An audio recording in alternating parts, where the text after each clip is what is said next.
Greetings of the day to my dear students and to all the viewers. Welcome to Bangla Shikha Classroom, an endeavor of Poschim Bongo Somogro Shikha Mission, Department of Education, Government of West Bengal.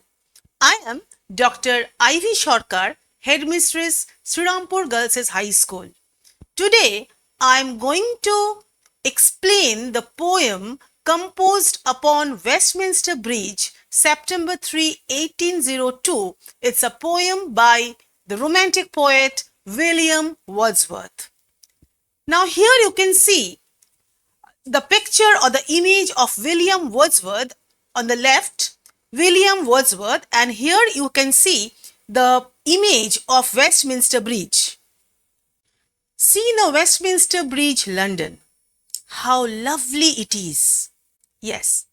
So, today we are going to know or learn about William Wordsworth's poem composed upon Westminster Bridge.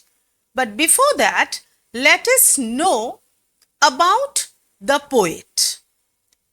Now, William Wordsworth was a famous poet, and it would be good if you go through his biography in detail.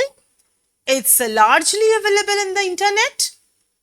Today, we are going to talk about William Wordsworth's life only in respect of the poem, or we are going to throw a floodlight on those facets of his life that are really needed for understanding the poem.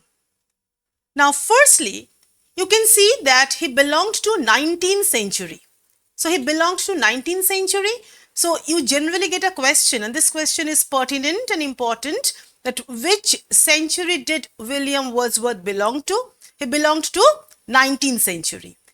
And which age he belonged to? He belonged to the Romantic age. So, these 2 points you need to know, that he belonged to 19th century and he belonged to the Romantic age.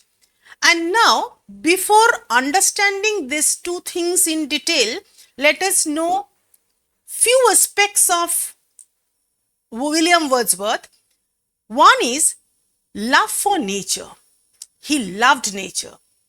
That is the reason Wordsworth is called the worshipper of nature. He is the poet priest of nature. He worshipped nature. And he believed in the theory of pantheism. You can see here the theory of pantheism. He believed in the theory of pantheism. Now, what is pantheism? This is a theory that believes that each and every natural element is endowed with life. There is divine existence. There is divine entity in each and every natural element or object.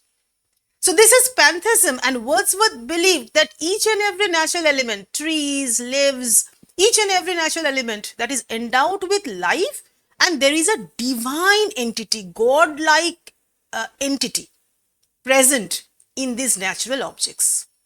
Not only this, he also believed that a communion between human beings and nature is possible. A communion, a communication between man and nature is possible. Nature can understand us, nature can comfort us, nature can guide us. And so a communication between man and nature is possible, and this belief is actually what we call his pantheism. So, what we learn about Wordsworth, what we need to remember about Wordsworth is this, that you can see his love for nature. He loved nature. This is what you have to remember. He loved nature. That is the reason he is called the worshipper of nature.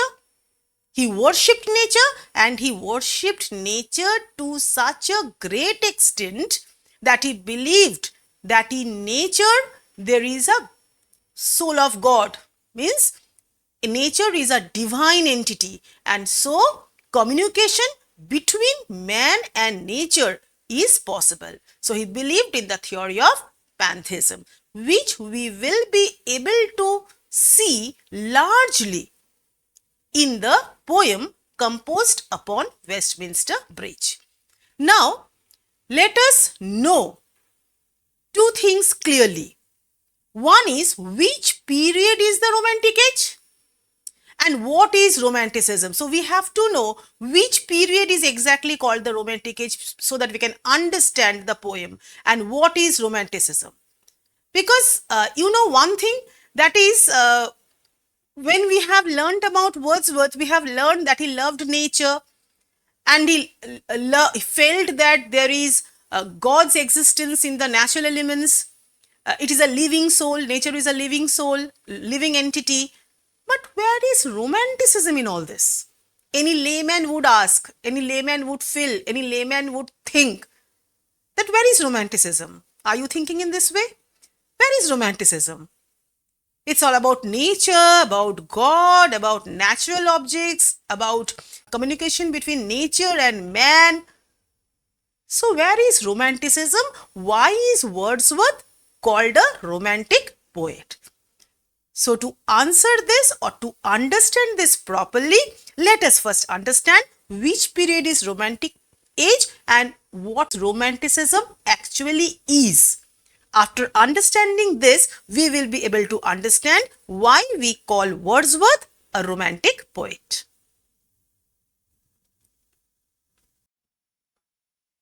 So now let us move to the board and to get the things clarified in a better way. Okay, now you can see 18th century and 19th century. We know Wordsworth belonged to the 19th century. So what were the characteristics of 19th century? And how this 19th century started? Let us see.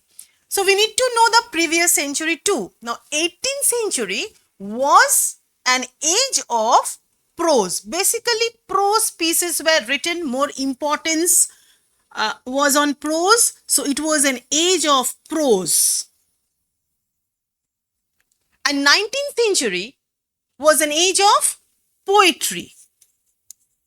We know Wordsworth, Shelley, so poetry. Now 18th century was primarily based on facts, means facts were given more importance.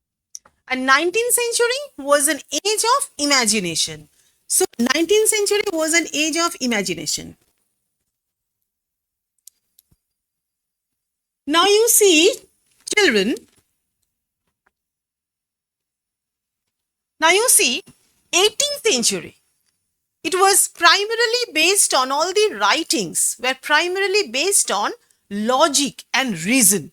That means importance or prominence was given on logic and reason. And 19th century was a reason of sentiments and emotions. So feelings, sentiments, emotions, passions, sentiments and emotions.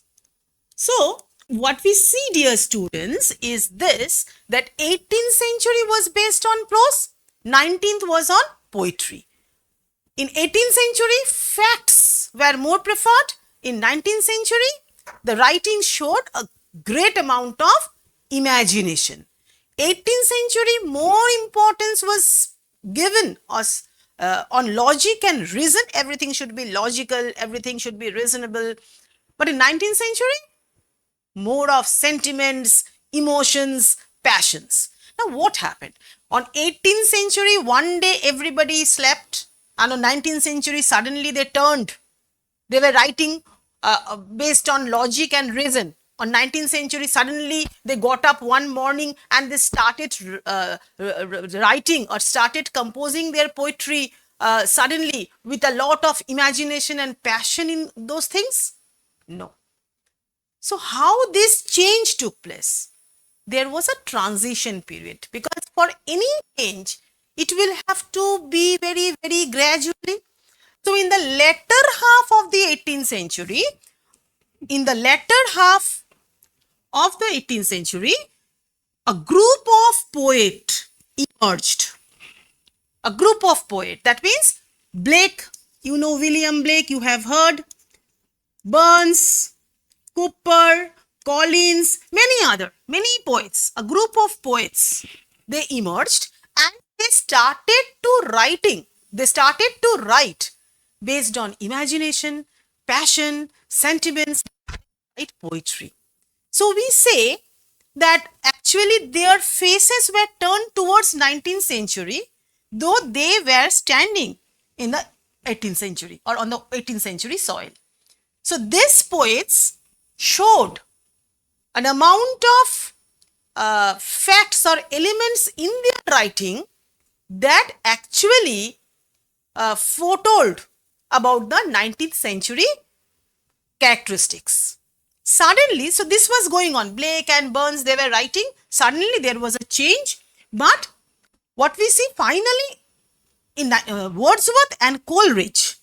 Wordsworth and Coleridge together, William Wordsworth and his co-poet Coleridge together published lyrical ballads.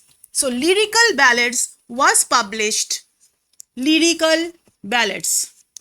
This was published in 1798. This was a joint work of Wordsworth and Samuel Taylor Coleridge, and this lyrical ballads marks, it is considered the beginning of the 19th century. Why? Because this is a in lyrical ballads we have a wide range of imagination. There is a wide range of sentiments and emotions and passions and pure poetry. That is the reason lyrical ballads, which is a joint publication of William Wordsworth and Samuel Taylor Coleridge, this is considered, or this year of publication is considered the beginning of 19th century. So now you can understand 19th century is a century which is based on poetry, imagination, sentiments and emotion. So Wordsworth belonged to this age, and not only he belonged to this age, but he is the one whose publication actually set this age. Now, so what is romanticism? What is romanticism? So dear students, I think many of us think that romanticism is basically love affair between a man and a woman or a boy and a girl. This is what you feel about romanticism is, but this is not what exactly or all what romanticism is. What is romanticism? Romanticism is an exuberance of passion and emotion. Romanticism is something strange, a feeling that is strange, that is adventurous, that is of extraordinary beauty, that is beyond the understanding or comprehensibility of common man, such a feeling. It's a kind of feeling which is strange, which is beautiful, which is adventurous, which is thrilling, which is beyond the control of man. That is the reason we call or we term an affair between a girl or a feelings of emotions between a girl and a boy as romanticism, because it is also exuberance of passion. It is also strange why one girl falls in love with a particular boy, or one boy falls in love with a particular girl. This is also strange. And when you are in love, or when anybody is in love, it is adventurous, it is thrilling, it creates an extraordinary beauty. So it is also beyond the understanding of man. So love affair is romance. But at the same time, this is only a part of the global aspect of romance, because what romanticism is, whatever is adventurous, whatever is thrilling. So sometimes if you go to a mountainous place, if you see the snow-capped Himalayas or the snow-capped Kanchenjunga, what we say? How romantic the place is. Why we say how romantic the place is? Because the place gives us extraordinary beauty. It is strange, it is thrilling, it is adventurous, it excites our passions and emotions, and it is beyond the understanding of man why we like it so much. That is the reason that is also romantic. That is the reason. So romance is not only feelings of love between a boy and a girl. Romance is this kind of emotion, sentiments, imagination, which will create an extraordinary sense of feeling within you. That is the reason when Wordsworth wrote about nature in his poetry, when he wrote about nature, when he termed nature as a living entity, here we find romanticism because it is something that is beyond the understanding of man. It is strange, it is adventurous, it is of extraordinary beauty, it is something beyond our level of understanding at some point of time. So it creates an extraordinary awe and wonder. So it is romantic, and so there we find romance. Similarly, I told about Coleridge, his co-author when they published these lyrical ballads. So what Coleridge wrote about? Coleridge wrote about supernaturalism. Can you think that even supernaturalism, believe in ghosts, this can also be termed as romantic? This is also there is also romanticism. Yes, there is. Coleridge is also a romantic poet, and he wrote mostly about supernatural elements, because ghosts and supernatural elements are beyond our understanding. They are strange. It's thrilling. That excites our passions. We have goosebumps. So, when we define supernaturalism, that there also we have romanticism. So, I hope now you can understand why Wordsworth is termed as a romantic poet. Why is he a romantic poet? Because he gave extraordinary hue, extraordinary beauty to nature, and in this aspect he is a romantic, and nature always excites our passion and emotion. Those who go for mountaineering, those who go for trekking, it's so adventurous and it is so romantic. So I hope now you have understood what romanticism is and what romantic age is, and how is romantic age different from the previous century, which was called the classical age. So previous century was 18th century was classical age, and 19th century is the romantic age. Now we'll go forward with the explanation. So now let's move on. Let us now see the background of the poem with major timeline. In 1791, William Wordsworth met Annette Valon in France, and he fell in love with Annette Valon. Children, you should know this timeline is very, very important for understanding the poem. So in 1791, he met Annette Valon in France. In 1792, his daughter with Annette Valon was born in December. But before Caroline's birth, Wordsworth was forced to return to England before the war between England and France broke out. So actually that was a period of tension. So 1792, before Caroline's birth, Wordsworth had to return because there was a tension between England and France. So he had to return to England. So it was a long time then he could not meet Annette Valon or his daughter Caroline. It was only in the year 1802 that Treaty of Amiens was signed between the two countries, which opened the travel between England and France. So after the relationship improved and the travel between England and France was resumed, only then could Wordsworth move to France or plan to go to France. But by this time, Wordsworth's wedding, because it was a long time, 1792 to 1802, by this time, Wordsworth's marriage was scheduled with Mary Hutchinson. And so in 1802, when the Treaty of Amiens was signed, and it was possible for him to go to France, at that time, his marriage with Mary Hutchinson was scheduled. So, he undertook this journey along with his sister Dorothy, and he planned to go to France. The place where Annette Valon stayed was Calais. He planned to go there only to prepare Annetwellen for his proposed marriage with Mary Hutchinson. So he wanted to prepare Annetwellen for his marriage with Mary Hutchinson. So with this purpose in mind, so it was after a long time that Wordsworth was going to meet his daughter Caroline, and he was to give this news to Annetwellen, hoping that she would understand that he was to marry Mary Hutchinson.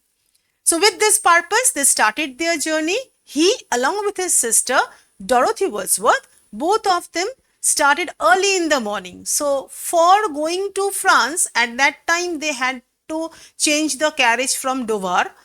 So they were going from Charing Cross to Dover. They boarded a coach, and for this they had to cross the Westminster Bridge. That was early morning. They were crossing the Westminster Bridge, and when they were crossing the Westminster Bridge, then he dropped down from the coach, being mesmerized by the beauty of London from the Westminster Bridge. He stopped and halted there for some time, and then, sitting on the coach itself, he wrote this particular poem. He made a rough draft of it.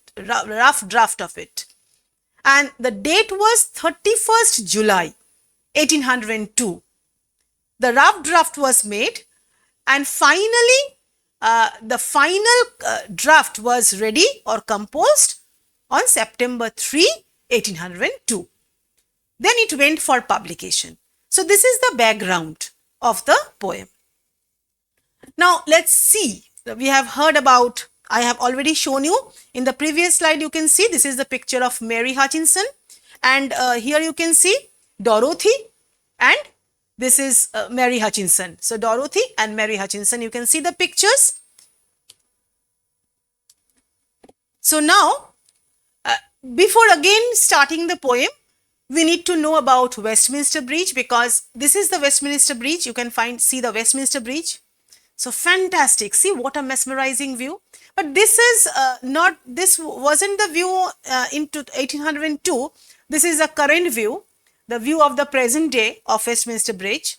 And this poem was published in 1807 in the collection Poems in 2 volumes.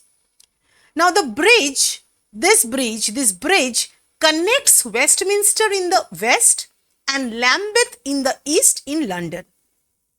And it is right next, where is the bridge located? Right next to the Houses of Parliament. And the designer of this bridge was Thomas Page. You know, there will be MCQ questions on this topic. So you need to know all these details. The designer of this bridge is Thomas Page. And who was the architect? Architect was Charles Laboulaye. From 1739 to 750, it is said that during this period, the bridge was constructed. Now, what type of poem is this? This is a Petrarchan sonnet or Italian sonnet. You know what sonnet is? Sonnet is a poem of 14 lines, and this is a Petrarchan or Italian sonnet having an octave. Octave means a stanza of 8 lines, and a sestet, which means a stanza of 6 lines.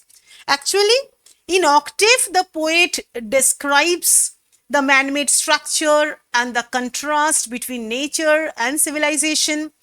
And in the sestet, it shifts, the mood shifts, the narration shifts, the content shifts from man-made structure to completely natural beauty and pantheism, and his belief in pantheism.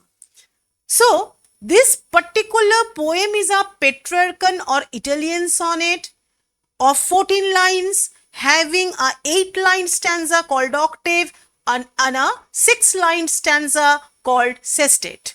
And the rhyme scheme of the poem is ABBA, ABBA, CDC, DCD. I hope you know how to understand rhyme scheme. If you do not know, let me once tell you. Now see, if you do not know how to understand rhyme scheme, let me show you. Now see here, the first line of the poem, earth has not anything to show more fair. If the word fair, if the rhyme here is A, then dull would he be of soul who could pass by. Now see, this is by is not rhyming with fair. By is not rhyming with fair. By is not rhyming with fair. So, if fair is A, then by is B. And then the third line, the last word, majesty. So, by, tie, so majesty. So, this one is rhyming with by. So, here we have again B. So, A, B, B.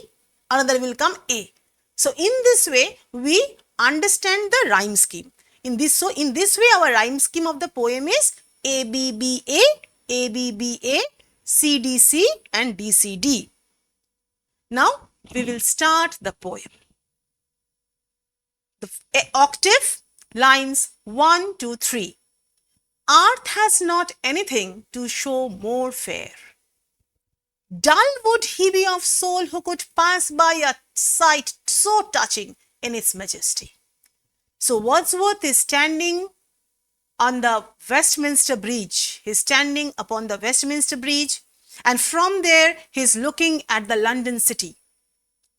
And he feels that this is perhaps the best view that he was viewing.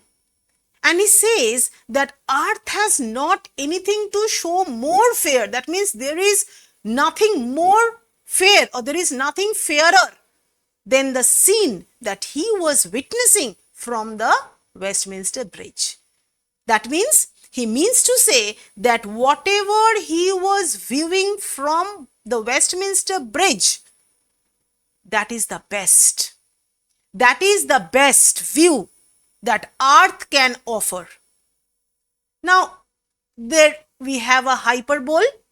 What is hyperbole? That is a literary device, I will tell you.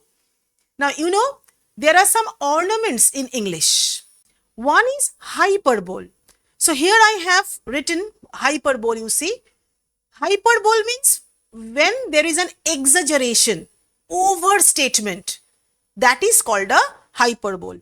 Hyperbole is when there is an exaggeration or overstatement. For example, if I say that generally the romantics, they do this because they live in the world of romance and they live in the world of imagination, absurdity. So, if I say, boy sees the beauty of the world in the mole of her cheek.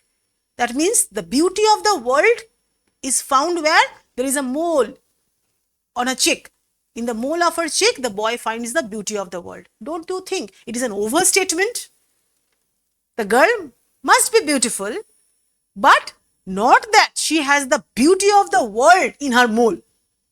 But it is an overstatement. This is an exaggeration. So, this is called hyperbole. Here also the same thing. You know, when it is said, earth has not anything to show more fair, that means this is the best view. It's not that in the entire world there is no other view better than the view of London from Westminster Bridge. It is not that. But the poet wants to say here that this is one of the best views. And that is the reason he says that he felt that earth did not have anything fairer than the view that it was offering on that day when he was standing upon the Westminster Bridge in the early morning and witnessing the city of London. Then he says, dull would he be of soul who could pass by. Dull would he be of soul. Dull would he be of soul. That means we generally say he would be dull. He would be dull of soul. But here, see, the word order is inversed, isn't it?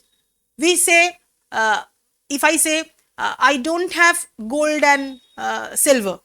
This is a normal assertive sentence. But if I say, gold and silver have I none. Here, what I am doing? I am inversing the word order for poetic emphasis. So, when this word order is inversed, is changed, order of the word, that is called hyperbaton.